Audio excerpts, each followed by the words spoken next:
When I read it, what I also loved about it was I felt I'd never actually seen anything like it before. So it has those similarities, but also it does take you into this world. It is gritty, it is real, but it has so much heart as well. So on the one hand, it's a very complex heist, which is fascinating to get involved with, but you also follow these characters and their families, and you see the kind of hardships that they go through and how living this kind of life plays on them, and also how human they really are. At the end of the day, they're still trying to have families, they're still trying to live this, to live a regular life in some ways. And it's so efficiently told, that part of the story, that it has a surprising amount of heart and emotion. And then a whole thing going through where you realize the world that you thought you were in is not necessarily the world that you are in.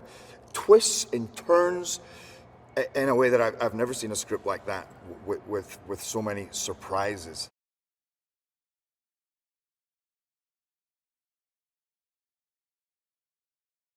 Big Nick is a very, very powerful, driven alpha male in a world of alpha males. His regulators, he handpicked each one of them on the basis of their wildness, their brutality, and their smarts. But he lives in this world where you have to be willing to go to any length to get ahead. And that is the dangers inherent, that is the amount of hours you work, that is just that complete obsessiveness with the job at hand. And of course, you do that, and it's a kind of process of osmosis. Things rub off on you, and he's not living the best life. When he's stake out, he's drinking too much, he's probably participating in many other things, and it's kind of a disaster for his marriage. The more he devotes to that job, the less time he has for his wife, the less kind of an upstanding human being he's being. So he's really failing miserably at being a husband and a father, and that's where we come into his story at the beginning of the movie, where he's kind of been out partying and he comes home and she's had enough. And at first you just think, this guy's a punk. But as the movie goes on, you realize, the pressures that play on him. And in actual fact, he is a hard charger in his life, but he's a hard charger at everything he does. And when it comes to being a cop, there's nobody like him. He's the best, and he gets things done, and he brings down the toughest perpetrators to bring down.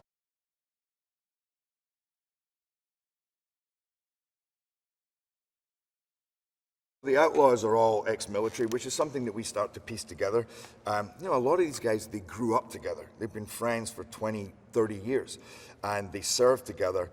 So you know that they have this incredibly tight bond. You also know that they are this beautiful piece of working machinery that, and you put that together with their fearlessness. They served in Iraq, Afghanistan, and also that kind of code of conduct that they have. So they won't touch civilians, but they'll shoot uniforms. So you're more in danger if you're a cop taking them on. But at the same time, they don't really like what's going on. The second Big Nick comes on the scene in the Regulators, they don't like that because they know these guys. And no criminal wants the Regulators on top of them, because these guys, they operate in a different way, and they're going to break a lot of rules to bring you down.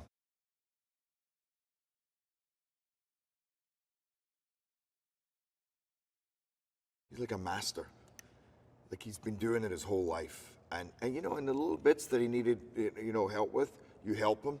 But he had no ego, such a great, so great to work with. And we've worked so well together. But he has also such an understanding of film history, filmmaking. So his, the way he puts scenes together, the way he puts shots together, and his understanding of pacing and everything, I've been very surprised and very happy.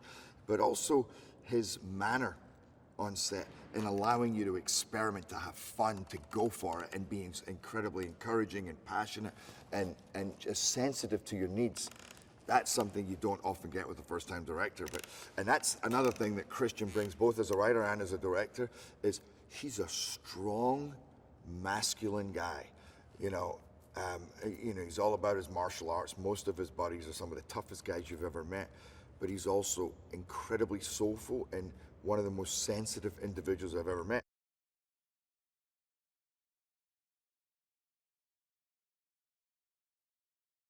If I had two words to describe Merrimen, is intelligent and ferocious.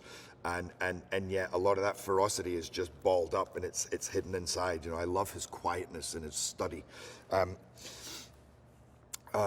And that's who Pablo is, and he brings a huge amount of dedication. Like, you see how hard he works. This is the size of him. It's hard to be big when you're like 6'4".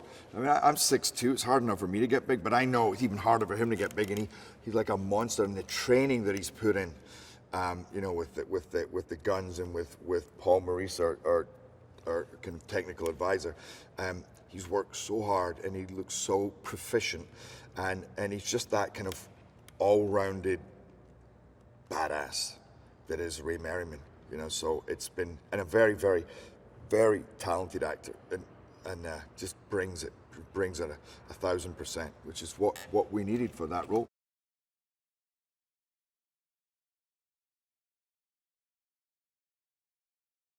$50 Cent as a person he's more kind of bubbly and light. He's such a funny guy and a sweet guy. He's always smiling, you know.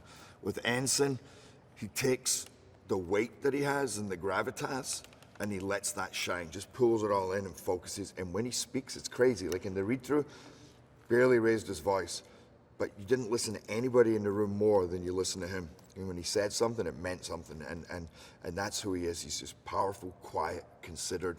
So if he says he's going to back you up, he means it. And if he says he's not happy with you, he just has to say, not happy with you. And you go, okay, I get it.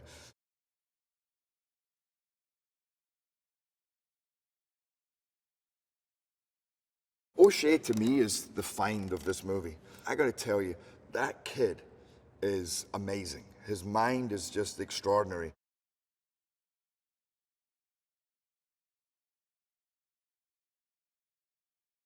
It's been twisting and turning and twisting and turning. We think we're heading for a showdown. It's not what's happening. It's something completely different. We think they've got away, and suddenly, no, we're on them. And it's on. And we're behind them. We're stuck in traffic. They're pinned down. They can't get out. It's a shitty decision to have to make because we're in the middle of traffic. But otherwise, the same thing's going to happen as happened at the beginning of the movie. They're going to get away. And so we basically have to go and try and take them out.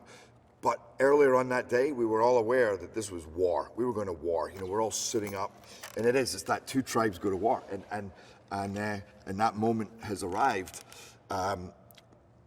Again, like I say, in the worst possible way, because you have to see this to see there's hundreds of cars. We're in the middle of a traffic jam, and this is a route that has lorries, vans, trucks. It's just the worst place to be carrying this out. But and then it unfolds into